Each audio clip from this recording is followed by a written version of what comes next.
Inclinemos nuestros rostros para orar. Querido Padre, te damos gracias por el gran privilegio que nos concedes de pertenecer a tu familia. Te damos gracias por la gloriosa esperanza de que algún día podremos vivir eternamente contigo en un mundo mejor. Pero mientras tanto, en este mundo, la gente muere. Y muchos se preguntan en cuanto al origen de la muerte, ¿por qué la gente muere? ¿Y cuándo será roto el poder de la muerte? Bendícenos, Señor, al estudiar este tema. Llaves que abren el misterio de la muerte.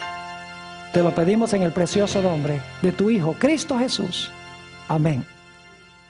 Nuevamente un saludo muy cordial a todos los que nos acompañan aquí en este local para este tema tan importante. También un saludo muy especial para todos los que están viendo este programa vía satélite por televisión. Nos alegra mucho que se hayan unido a nosotros para estudiar este tema tan crucial como lo es el tema que se titula Llaves que abren el misterio de la muerte. Y lo que vamos a hacer en nuestro tema es estudiar 10 llaves que abren el misterio de la muerte. Y vamos a llevar un orden muy lógico, secuencial en nuestro estudio. Siempre me da cierto temor decir que hay 10 partes, porque entonces la gente está contando y diciendo no faltan sino 2, no faltan sino 3, etc. Pero ojalá que no hagan eso, porque todos los puntos que vamos a estudiar son muy importantes. El primer punto que quiero tratar, la primera llave, es entender qué es la vida. Vamos a buscar en nuestras Biblias Génesis, el capítulo 2 y el versículo 7. Génesis, el capítulo 2 y el versículo 7. Aquí se habla de la creación del hombre, se habla del origen de la vida. Llave número 1, ¿qué es la vida? Dice allí, y leo, entonces Jehová Dios formó al hombre del polvo de la tierra y sopló en su nariz aliento de vida, y fue el hombre un ser viviente, o como dicen algunas versiones, un alma viviente. Ahora, aquí tenemos la definición que Dios da del origen de la vida. Primer punto que notamos es que la vida es un regalo de Dios, es un don de Dios. Adán y Eva no escogieron existir. Dios los creó por su propia voluntad o por su propio deseo y les dio la vida como un don o como un regalo. Quiero que noten aquí que hay varios elementos cruciales. Dice que Dios formó al hombre del polvo de la tierra, respiró en su nariz el aliento de vida y el hombre llegó a ser un alma viviente o, como dice aquí, fue el hombre un ser viviente. Ahora, para las versiones que traducen alma viviente, debo decirles que el texto no dice que Dios le dio al hombre un alma. Ni el texto dice que el hombre tiene un alma. El texto dice que el hombre es un alma o es un ser viviente. Y quiero que noten que el alma o el ser viviente se compone de dos cosas. Uno, el polvo de la tierra y en segundo lugar, el aliento de vida. Esas dos cosas, polvo de la tierra, aliento de vida, constituyen el alma o constituyen al ser viviente. El ser viviente entonces se compone de dos partes, polvo y aliento de vida. Así que hemos visto qué es la vida. Ahora necesitamos ir a nuestra segunda llave. ¿De qué está compuesto el cuerpo del hombre? Está incluido en cierto sentido esto en nuestro primer punto, pero lo menciono como un segundo punto o una segunda llave porque quiero que quede absolutamente claro. ¿De qué está compuesto el cuerpo del hombre? Leamos Isaías, el capítulo 64 y el versículo 8. Isaías 64 y el versículo 8. Dice aquí, hablando de la creación, ahora pues, Jehová, tú eres nuestro Padre, nosotros barro, y tú el que nos formaste. Así que obra de tus manos somos todos nosotros. ¿De qué está compuesto el cuerpo del hombre? El cuerpo del hombre está compuesto de, como dice en Génesis, de polvo, pero no es polvo seco, es polvo mojado, lo que llamamos barro, y es barro de alfarero, porque Dios formó, es decir, Dios tomó el barro y con sus manos formó el cuerpo del hombre. Es decir, nuestra facultad física, nuestro cuerpo está compuesto de polvo. Y nuestro cuerpo es parte de lo que es el hombre cuando fue creado originalmente por Dios. Porque según leímos, Dios tomó polvo de la tierra y formó al hombre, el cuerpo del hombre, del polvo. Es decir, nuestro primer punto es que la vida es un don de Dios. Y el ser viviente se compone de polvo y aliento.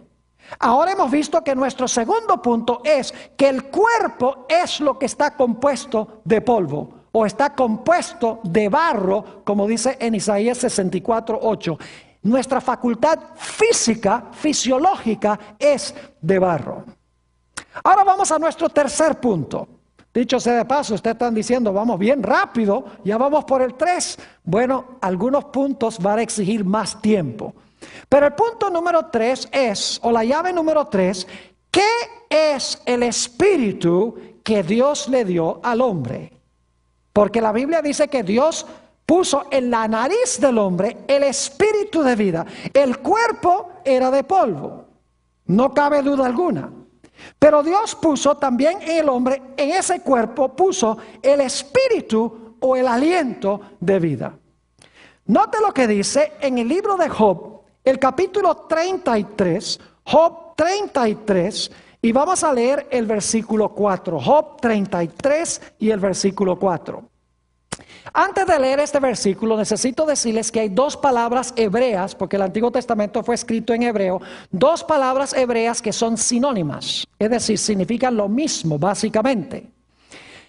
La primera palabra es la palabra aliento que encontramos en Génesis 2:7. Esa palabra es la palabra neshama. Pero hay otra palabra muy semejante que es la palabra ruach. Ahora, neshama generalmente se traduce aliento y ruach se traduce espíritu, pero significan básicamente la misma cosa, porque si ustedes buscan los versículos en la Biblia, van a encontrar que tanto ruach como neshama están en la nariz del hombre. Ahora yo les pregunto, ¿para qué usan ustedes su nariz? Espero que no sea para meterse en las cosas de los demás. Usamos la nariz ¿para qué? Para respirar.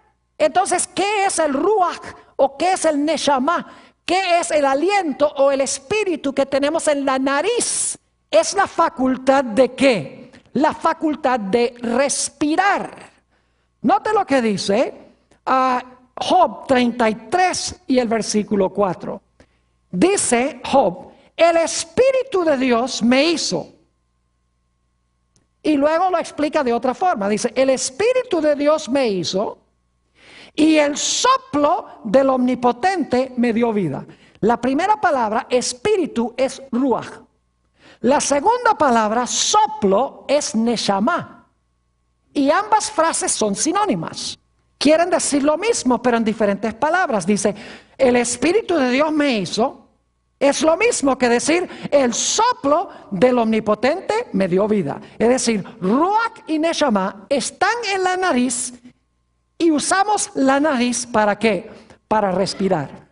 Es decir, el aliento o el espíritu son la corriente eléctrica que le da poder al hombre para que su corazón palpite, para que sus pulmones respiren y para que su sangre circule. Es decir, es la fuerza vital o la corriente eléctrica que le da poder al cuerpo para que el cuerpo pueda funcionar. Es decir, que cuando Dios hizo al hombre, Dios hizo su cuerpo de polvo, el cuerpo estaba inerte. No podemos decir que el cuerpo estaba muerto, pero el cuerpo estaba inerte, estaba sin vida. Pero luego Dios a ese cuerpo le dio la facultad de respirar. Y ahora entonces, cuando empezó a respirar, el corazón latió, los pulmones respiraron y la sangre comenzó a circular, porque Dios le había dado al cuerpo la energía vital. Ahora vamos a nuestra cuarta llave. La cuarta llave es la pregunta: ¿qué es el alma? Ya hemos visto que el cuerpo del hombre es de polvo. Hemos visto que Dios le dio al hombre el espíritu o el aliento, que es la corriente eléctrica que le da poder al cuerpo para funcionar. Pero la pregunta: ¿qué es el alma? Bueno, si vamos otra vez a Génesis 2:7, dice claramente que Dios hizo al hombre de polvo, puso en su nariz el neshama o el aliento de vida, y el hombre llegó a ser un ser viviente o llegó a existir como un alma viviente. Entonces yo pregunto: ¿qué es el alma? Según Génesis 2:7, el alma es la persona en su totalidad. El alma soy yo. El alma es la persona que está viva. El cuerpo que tiene la capacidad de respirar, el cuerpo vivo funcionando, es el alma. El alma es cuerpo más aliento. Ahora voy a mencionarles solo de paso algunos versículos a donde se usa la palabra alma. En el Antiguo Testamento la palabra es nefesh. En el Nuevo Testamento la palabra griega es suje. Y voy a nada más mencionarles algunos versículos y otros los voy a leer sobre lo que es el alma. ¿Saben que esta palabra alma se traduce, esta palabra nefesh o suje, se traduce de diferentes formas en el Antiguo y el Nuevo Testamento?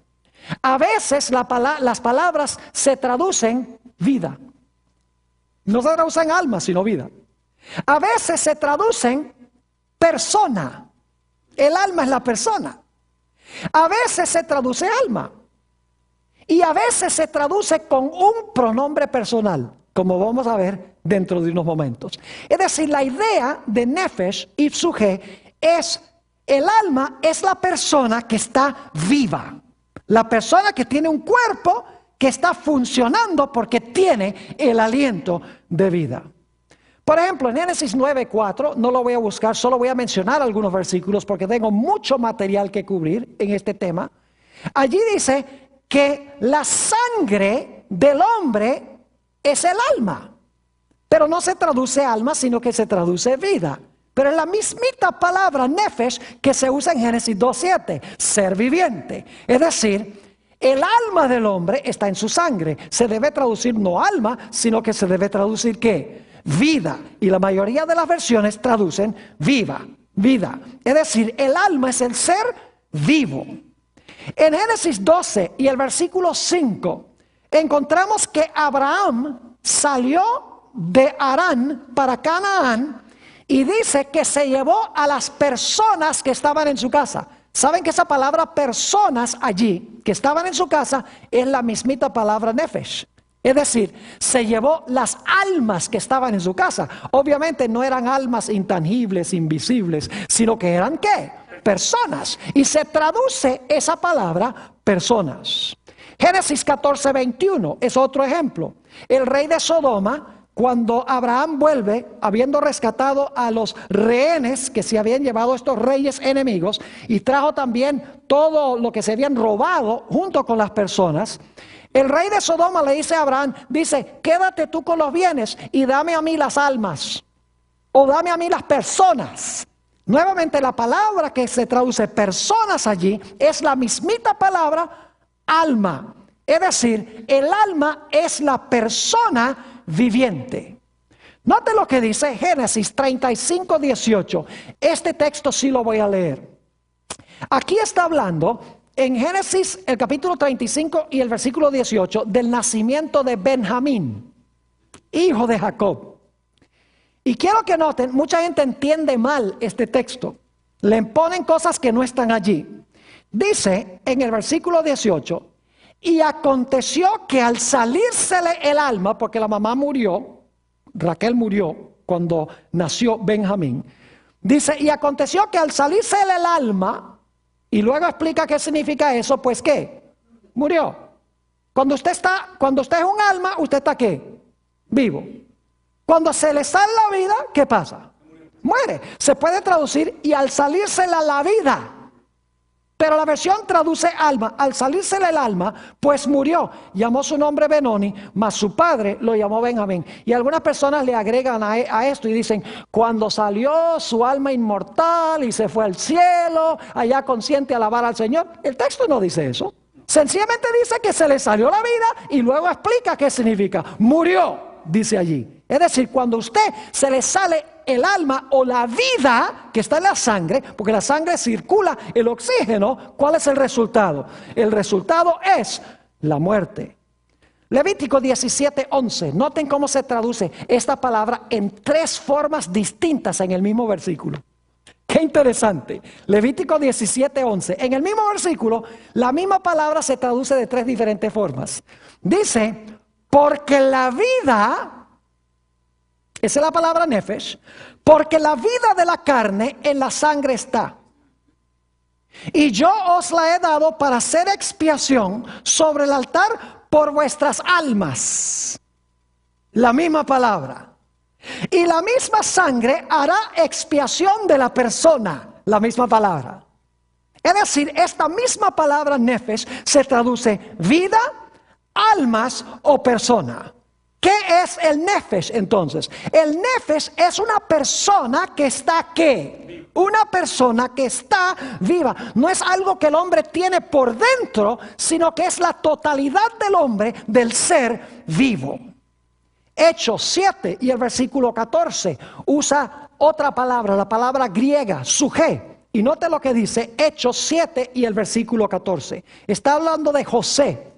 Dice, José hizo venir a su padre Jacob y a toda su parentela en número de 75 suje. 75 ¿qué? Personas, dice en la versión del 60. Algunas versiones dicen 75 ¿qué? 75 almas. ¿Qué eran las almas? Las almas eran sencillamente personas vivas. El alma no es parte del hombre. El alma es el hombre vivo. ¿Está claro ese punto? Porque el mundo cristiano dice que el alma es algo que el hombre tiene por dentro de su cuerpo, que sale en el momento de la muerte. Ahora, ¿saben que la palabra suje en el Nuevo Testamento también se traduce con un pronombre personal?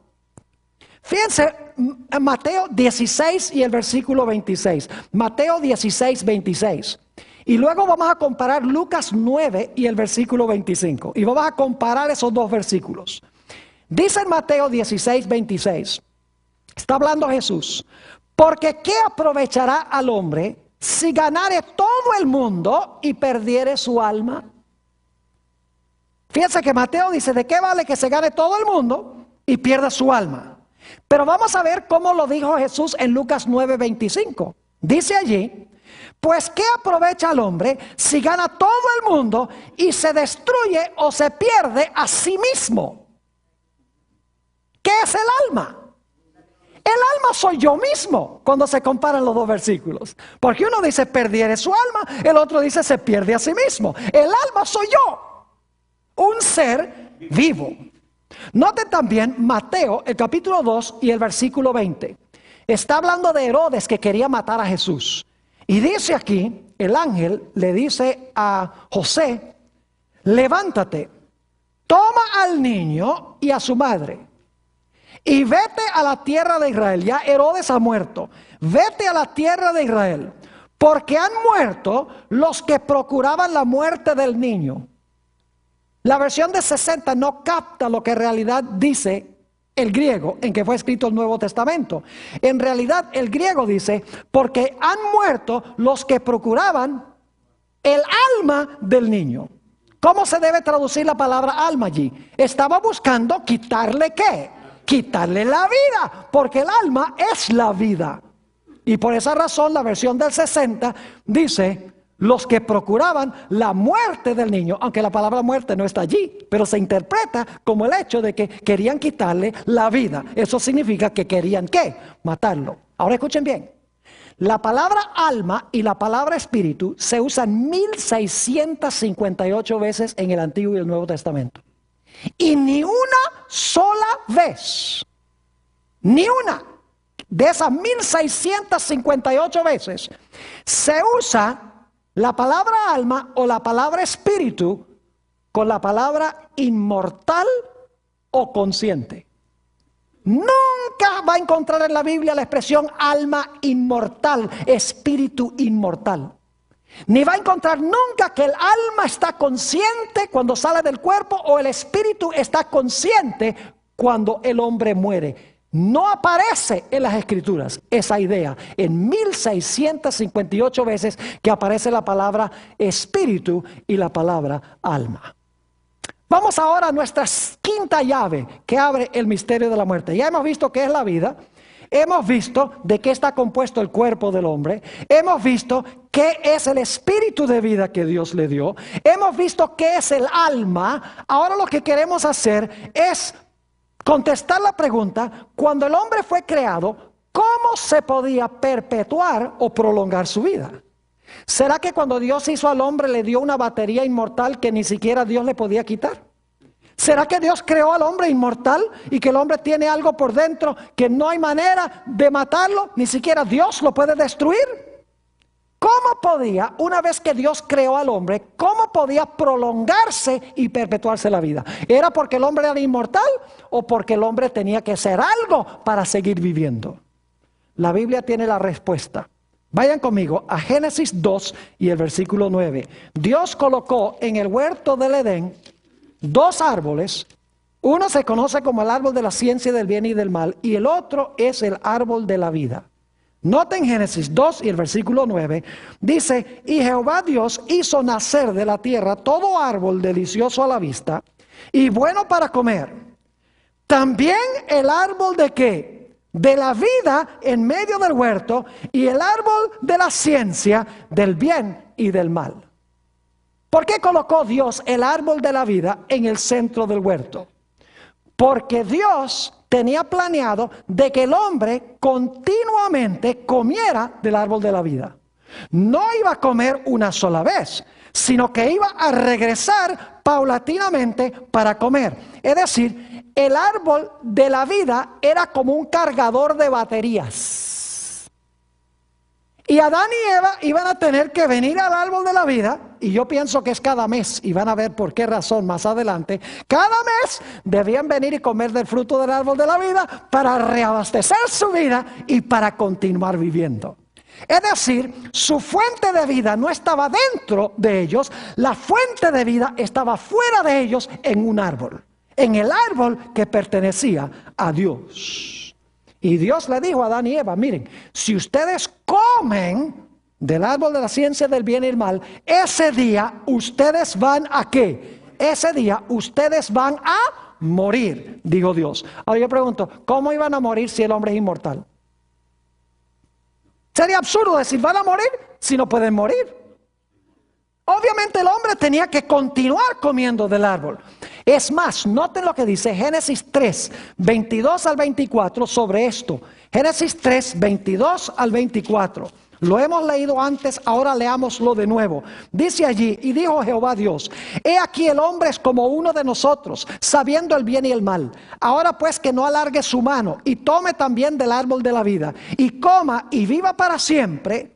Y lo sacó Jehová del huerto del Edén para que labrase la tierra de que fue tomado. Echó pues fuera al hombre y puso al oriente del huerto del Edén querubines y una espada encendida que se revolvía por todos lados para guardar el camino del árbol de la vida.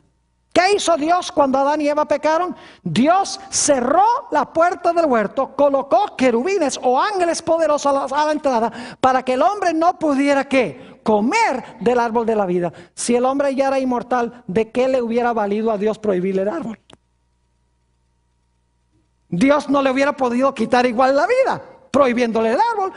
Obviamente el hombre era mortal. Y su única fuente de inmortalidad se encontraba en continuar comiendo del árbol. Y cuando pecó, Dios le prohibió el árbol. Y cuando le prohibió el árbol, el hombre ya no podía cargar su ¿qué? Su batería.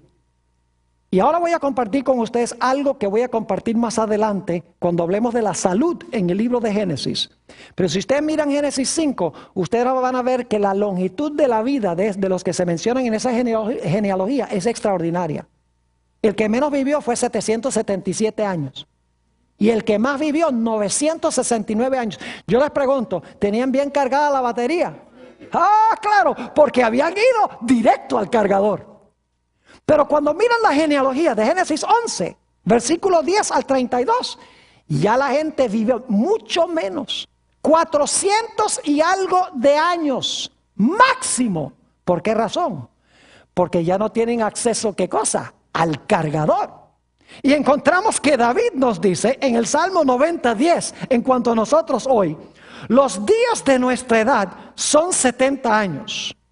Y si en los más robustos son 80 años, con todo, su fortaleza es molestia y trabajo, porque pronto pasan y volamos.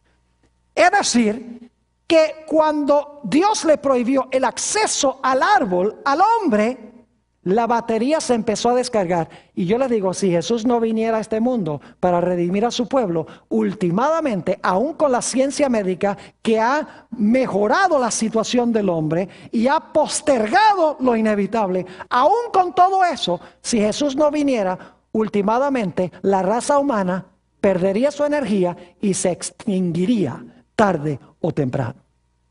Ahora vamos a nuestro punto número 6. ¿Qué sucede con el hombre en el momento de la muerte? ¿Qué sucede con el hombre en el momento de la muerte? Génesis 3:19. Hablemos primero de lo que pasa con el cuerpo del hombre cuando el hombre muere. Dice Dios a Adán, con el sudor de tu rostro comerás el pan hasta que vuelvas a la tierra, porque de ella fuiste tomado. Pues polvo eres y al polvo volverás. ¿Qué pasa con el cuerpo del hombre cuando el hombre muere? El cuerpo regresa ¿a dónde? Regresa al polvo. Y dicho sea de paso, cuando Dios dijo, ciertamente morirás, estaba diciendo la verdad. Porque cuando ustedes van a Génesis 5, van a encontrar que cada persona que se menciona en la genealogía de los justos dice, y murió, y murió, y murió, y murió, y murió, y murió. Lo dice 9 veces. Hay uno solo que no murió, que es Enoc. Más adelante vamos a hablar de Enoc y por qué no murió. Pero Dios se mostró veraz, porque todos, según la Biblia, murieron. Ahora, ¿qué sucede con el espíritu o la respiración cuando el hombre muere? Vamos a Eclesiastés, el capítulo 12 y el versículo 7. Eclesiastés, el capítulo 12 y el versículo 7. Dice aquí el sabio Salomón, y el polvo vuelve a la tierra, ya notamos eso, ¿verdad? El cuerpo vuelve al polvo. El polvo vuelve a la tierra como era, y el espíritu vuelva a Dios que lo dio. Es decir, Dios respira la capacidad de ¿qué? La capacidad de respirar. El hombre ya no respira. Y por lo tanto el cuerpo muere y el cuerpo regresa ¿a dónde? Al polvo.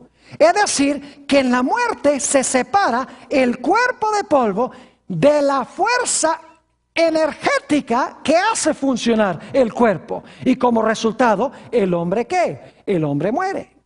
Noten el proceso de la muerte de Jesús. Lucas 23 y el versículo 46. Hablando de la muerte de Jesús dice, entonces Jesús, clamando a gran voz, dijo, Padre, en tus manos encomiendo mi espíritu. Y habiendo dicho esto, ¿qué?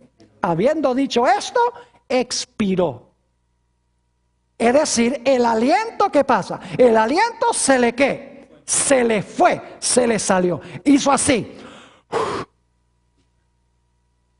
Y ya el cuerpo no funcionaba. Ya no era un alma viviente.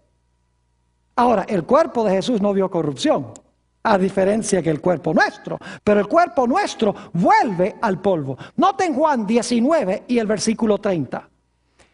Dice, cuando Jesús hubo tomado el vinagre, dijo, consumado es. Y habiendo inclinado la cabeza, entregó, ¿qué cosa? Entregó el Espíritu. Es decir, dejó de ¿qué? Dejó de respirar. Es decir, expiró. ¿Sabe lo que significa expiró? Mire, inspiró significa esto. Expiró significa esto. Solo que en la muerte, todo durante la vida estamos haciendo. En la muerte es, el espíritu se salió. Es decir, el cuerpo ya no funciona. Note lo que dice Hechos 12 y el versículo 23. Hechos 12, 23 está aquí hablando de la muerte de Herodes, quien no glorificó a Dios. Y dice allí, al momento, un ángel del Señor le hirió, por cuanto no dio la gloria a Dios. Y ahora escuchen, ¿qué pasó con él? Y expiró, comido de gusanos. ¿Qué pasó? Expiró, comido de gusanos. ¿Qué pasó con su cuerpo? Se lo comieron los gusanos, ¿verdad? ¿Qué pasó con su espíritu? Dejó de respirar. Noten también la muerte de Ananías y Zafira. Hechos el capítulo 5 y el versículo 5 y 10. Hechos 5 y el versículo 5. Le mintieron al Espíritu Santo. No dieron todo lo que prometieron a Dios. Dice, al oír a Ananías estas palabras, cayó y ¿qué? Y expiró. Dice en el versículo 10, al instante ella cayó a los pies de él y ¿qué? Y expiró, dejó de respirar, se le salió el hálito, se le salió el espíritu, se le salió el aliento, no importa cómo se exprese. Dice, y cuando entraron los jóvenes, la hallaron muerta y la sacaron y la sepultaron junto a su marido. Yo les pregunto, ¿qué sucede con el hombre en el momento de la muerte? El cuerpo regresa al polvo y se descompone. El espíritu o el aliento sale del cuerpo, significa que el hombre deja de ¿qué? De respirar. Y entonces yo les pregunto, ¿qué pasa con el alma? El alma ya no está. Porque el alma se compone de ¿qué? Cuerpo de polvo funcionando y respirando. Ese es el alma. Pero cuando una persona muere, como el cuerpo es separado del aliento, el cuerpo está muerto, no funciona, y el aliento sale del cuerpo, ¿qué pasa con el alma? El alma deja, por lo menos provisionalmente, ¿de qué? De existir, porque ya el cuerpo y el aliento no están juntos. Ahora vamos a la llave número 7 que abre el misterio de la muerte. ¿A dónde está el hombre en el período interino de la muerte?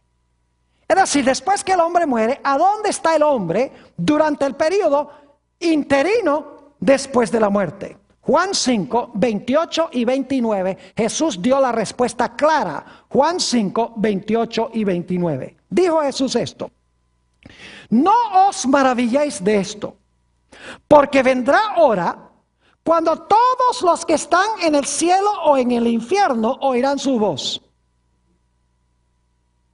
¿Qué pasa? ¿No están protestando? ¿Y los que están viendo por televisión?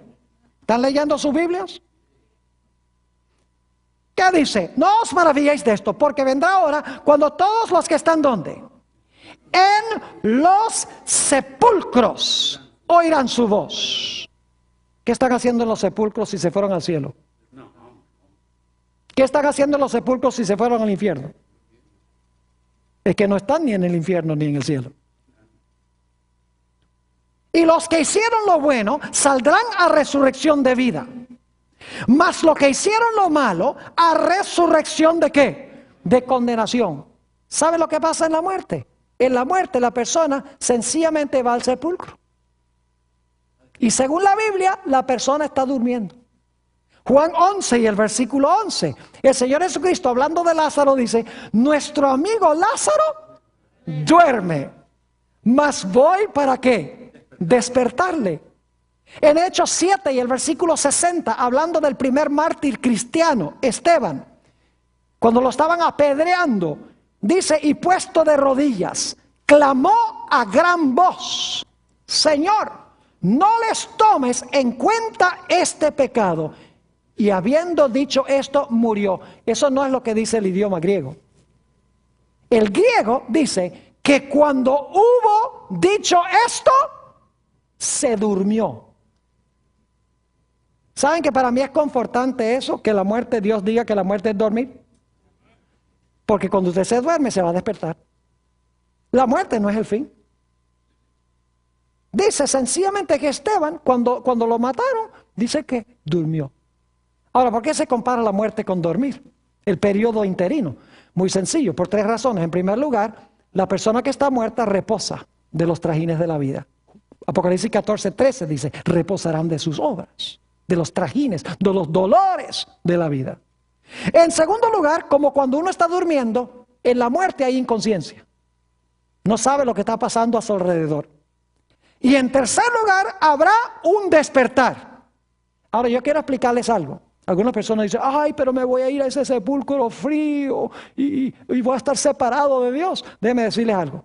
El muerto no sabe que está separado de Dios. Para el muerto, se murió hoy y el próximo instante está viendo a Jesús venir en gloria. Es decir, para el muerto no hubo separación, porque el muerto está inconsciente. Ahora, nosotros sí sabemos. Pero para el muerto, él murió y el próximo instante está oyendo la voz de Jesús. Para él no hay separación, porque está inconsciente en el momento de la muerte. Es decir, está, como dice la Biblia, durmiendo. Nota lo que dice Eclesiastés 9:5 sobre este periodo interino de la muerte. Dice, porque los vivos saben que han de morir, pero los muertos todos saben. Oh, gracias. Mas los muertos nada saben, ni tienen más paga, porque su memoria es puesta ¿en qué? En olvido. Permítame leerles otros versículos de la Biblia sobre lo que pasa en el interino de la muerte, porque muchos creen que cuando una persona se muere, sale el alma volando y entonces la persona entra en su verdadera vida, su vida genuina. Note lo que dice Salmo 6:5. Porque en la muerte no hay memoria de ti.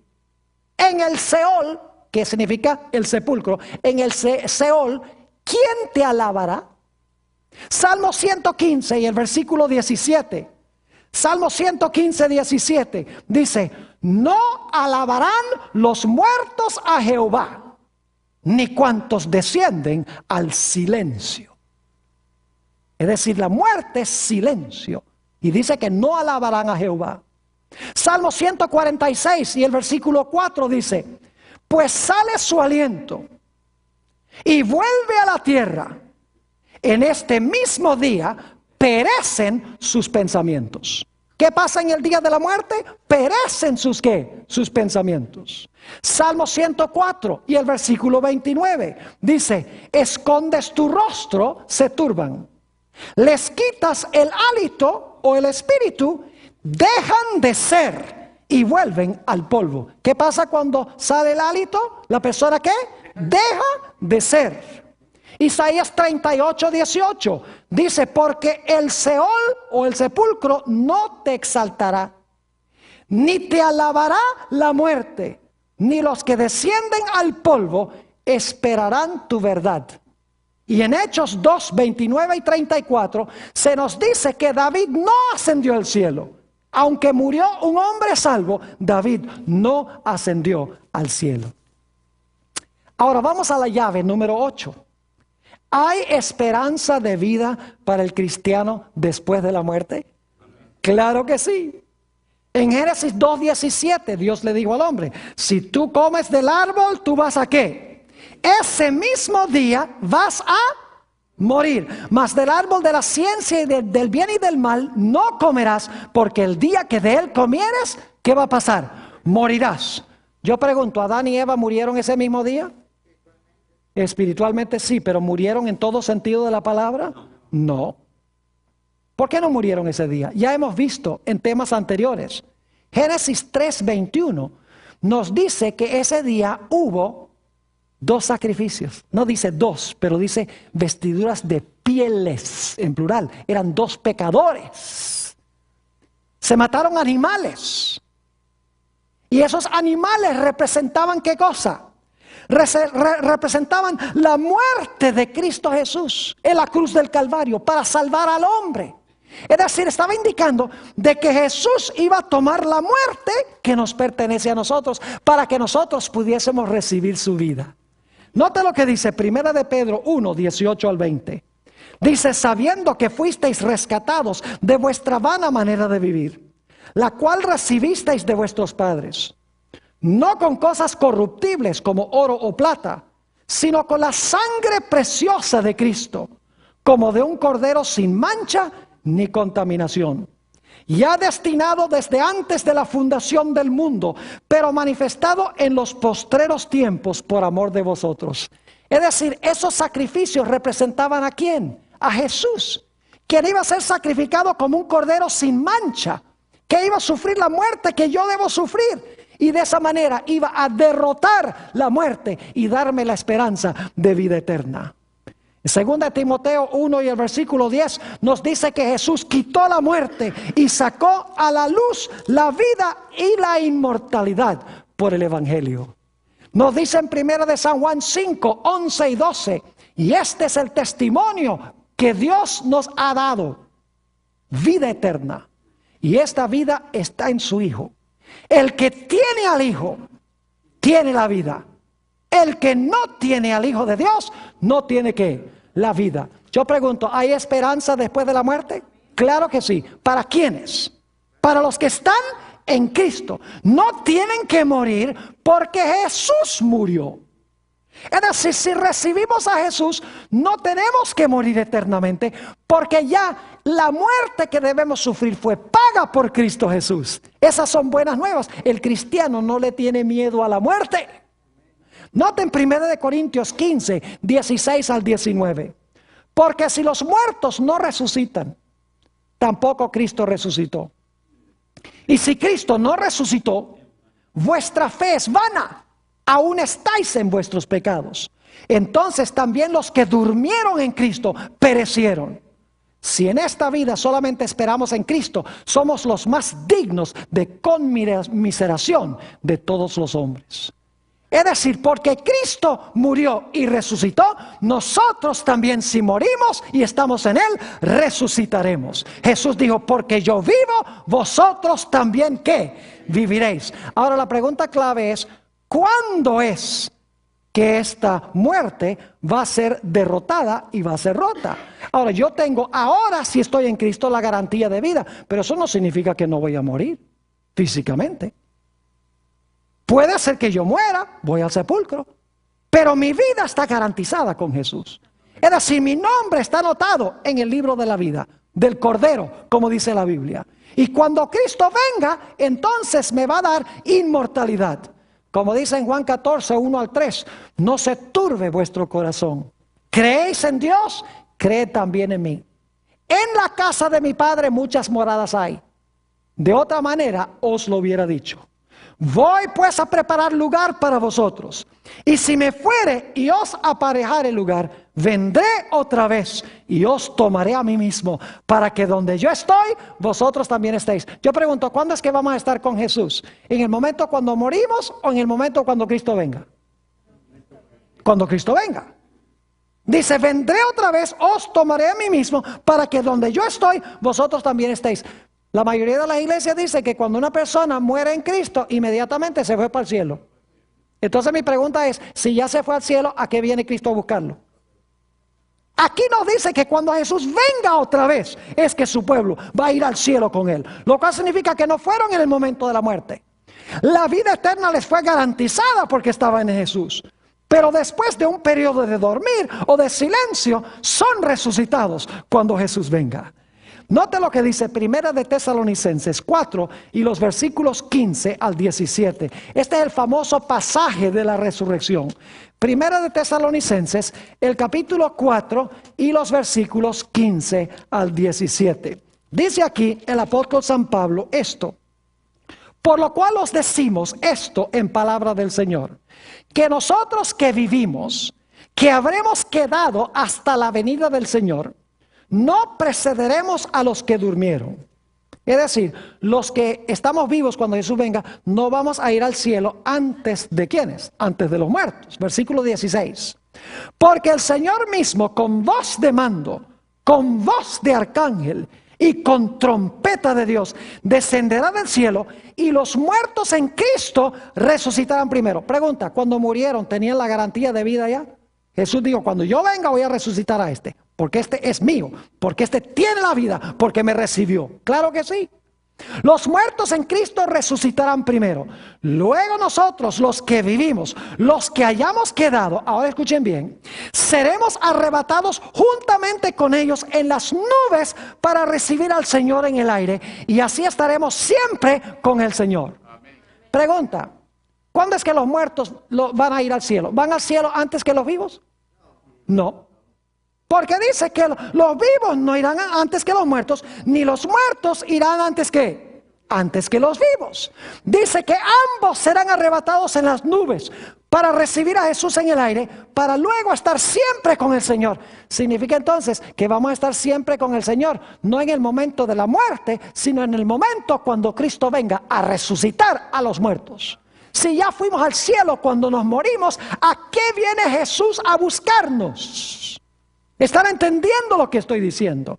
Es de crucial importancia este asunto, porque muchos lo tienen mal entendido. Jesús dijo en San Juan 11, 25 y 26, San Juan 11, 25 y 26, escuchen esto: yo soy la resurrección y la vida. El que cree en mí, ahora escuchen bien, aunque esté muerto, vivirá.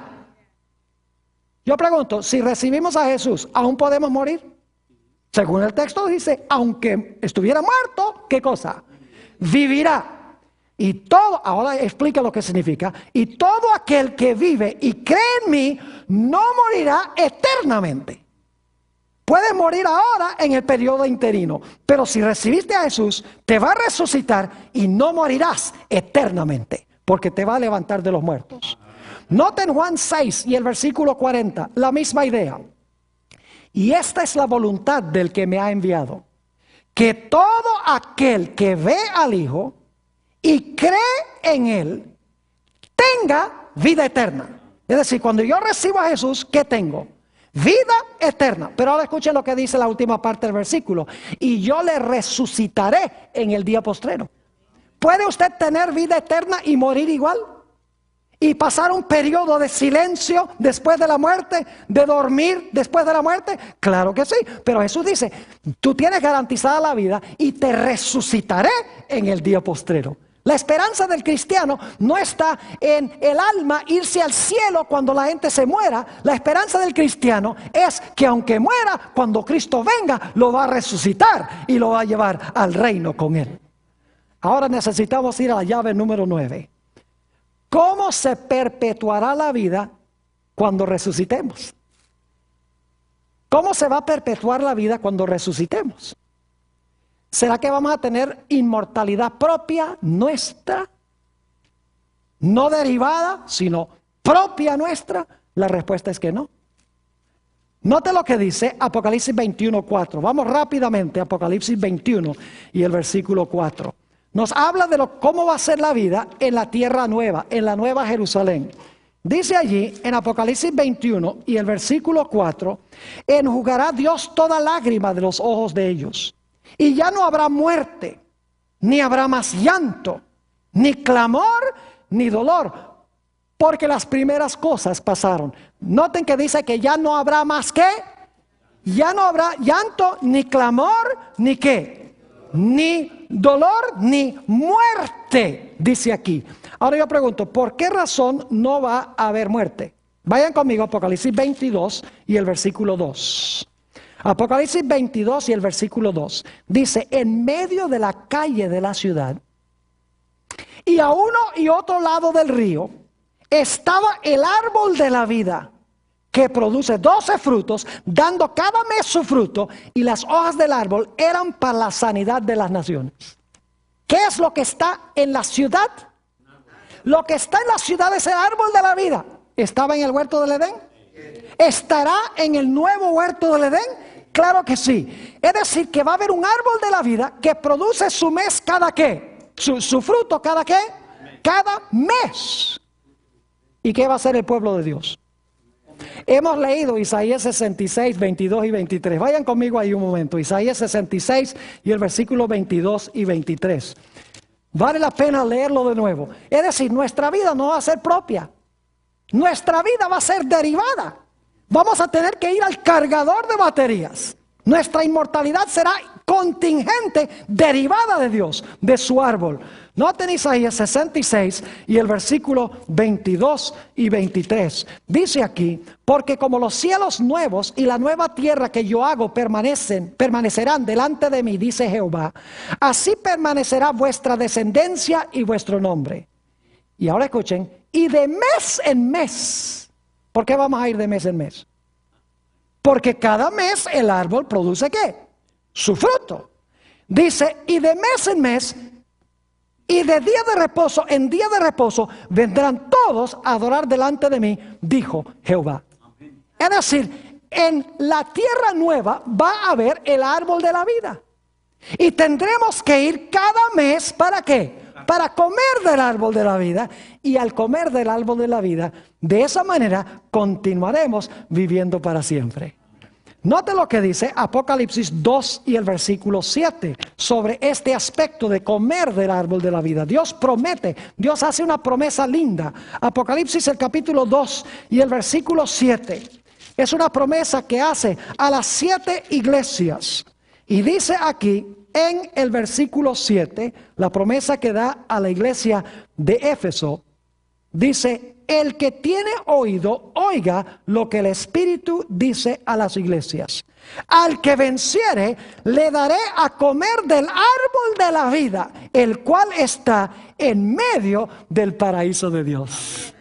Y en Apocalipsis 22, 14 dice: bienaventurados los que guardan sus mandamientos, para que su potencia sea en el árbol de la vida y que entren por las puertas en la ciudad.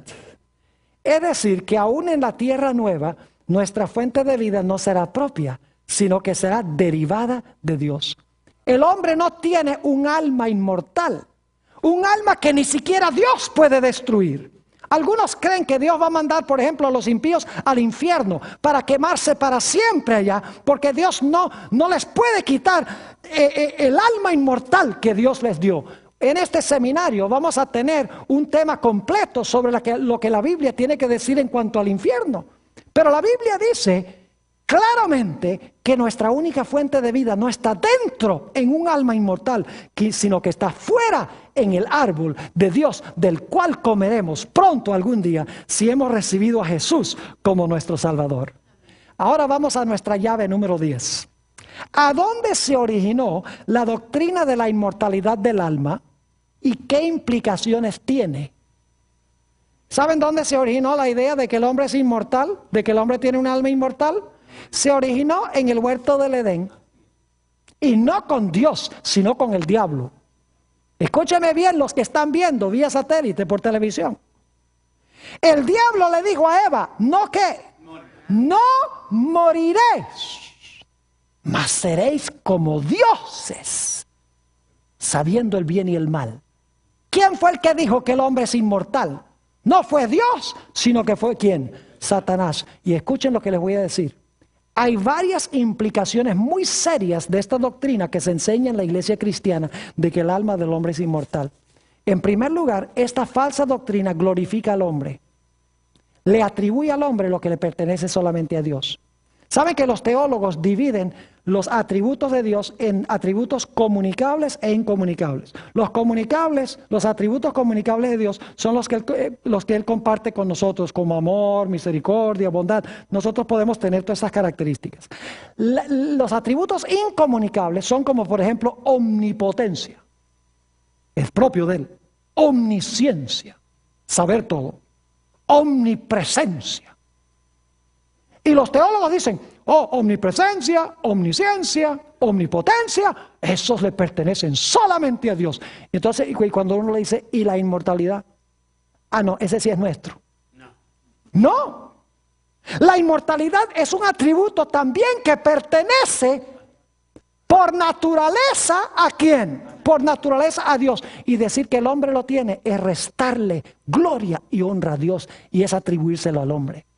Además, esta falsa doctrina lo que hace es convertir a Dios en un mentiroso. Porque Dios dijo, vas a morir. Y el que dice que no va a morir, dice que Dios es un mentiroso. Además de eso, hace innecesario el sacrificio de Cristo. Porque si yo ya tengo inmortalidad, ¿para qué va a morir Cristo para darme lo que ya tengo? Además de eso, reduce la importancia de cuidar el cuerpo, porque los cristianos dicen, no, el cuerpo lo que es un cascarón para el alma. Y por lo tanto, no es importante cuidar el cuerpo, lo importante es cuidar el alma.